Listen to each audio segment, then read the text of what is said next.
incredibly original of me. But we're not here to reenact scenes from The Matrix. We're here to take a look at this, my vintage GTC101 terminal. The keyboard is a Keytronic keyboard of the capacitive type, and it had failed owing to the sponge thingies inside rotting away. So this video is about how I repaired it. So sit back, relax and enjoy all the fiddling around that got this keyboard working again. So here's our keyboard.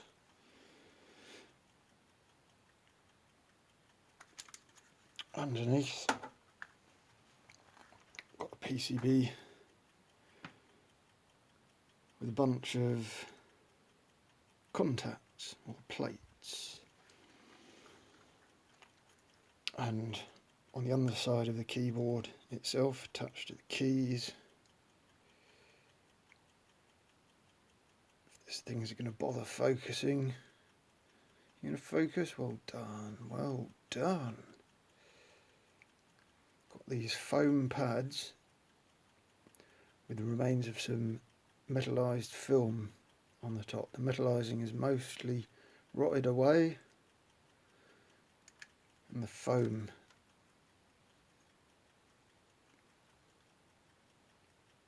has also rotted, so they just fall apart like that.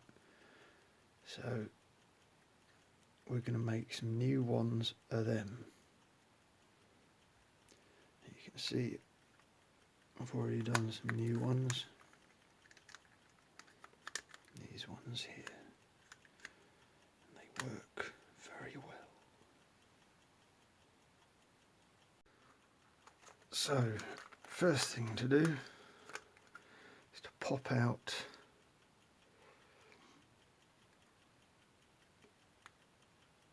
these thingies.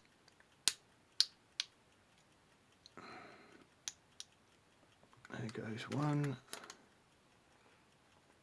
Let's get another one. Okay, just got one. And it just falls apart.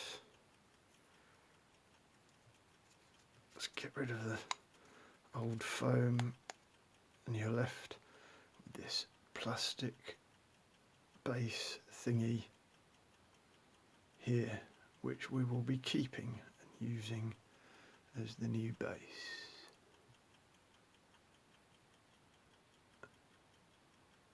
So to make the new foam pads, we'll need a metallized film capacitor, which we chop the ends off, get rid of the outer casing, and you'll end up with something like this, which can be carefully unrolled.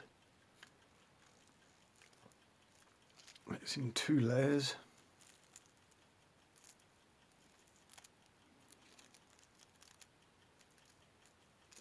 Which will peel apart like this, and on one side it's the plain plastic film, and on the shiny side that's the metallized side.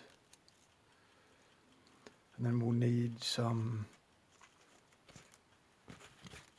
foam. You see I've already chopped a bunch of holes out there. It's got adhesive on the back.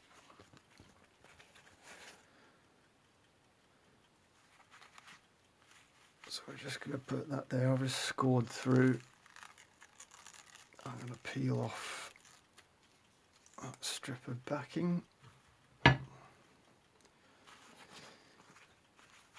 going to shove this plate down to weigh it down, and then I'm going to take my foil,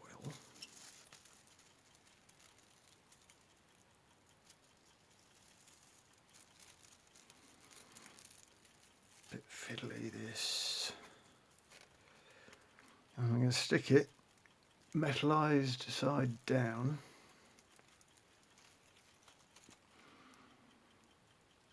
Very important. About there.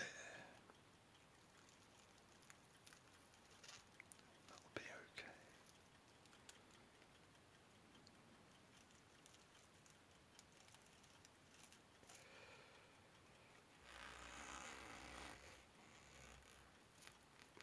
So it's very important that the metallized side, which is conductive, points down. So the side that contacts these plates here is non-conductive because it's a capacitive keyboard, and if you short these out, things go haywire, which is not what we want. So the next thing, get these out of the way.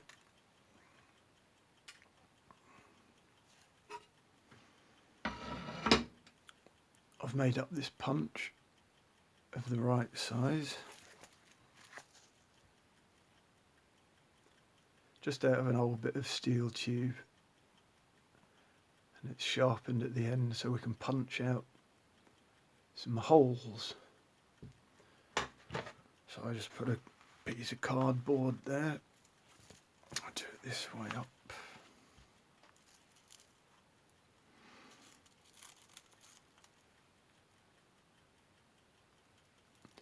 Press down and see if that was hard enough. Yes, there it is. And then we can just pop it out the end.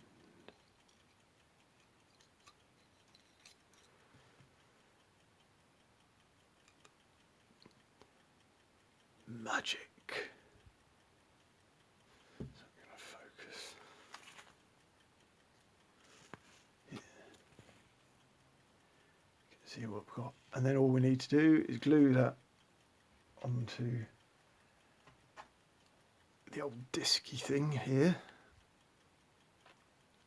with a bit of contact adhesive, and we'll be good to go.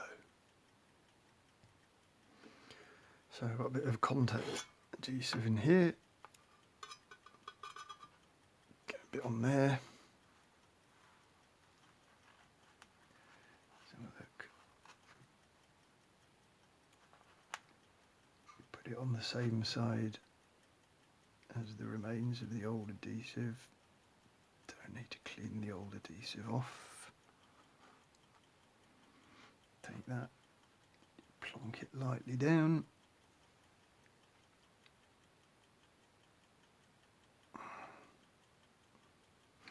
Job done. Leave that thing for a few minutes and it'll be ready to fit.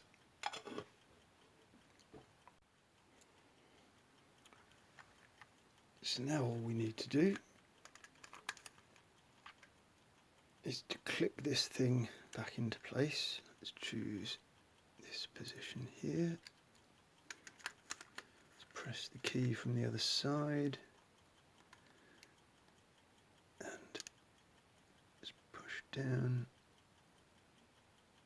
There's a slight click. Keep focusing. Come on. Yeah. Where are we? Here. Another nice click. It's okay. All good. So it's ready to rock.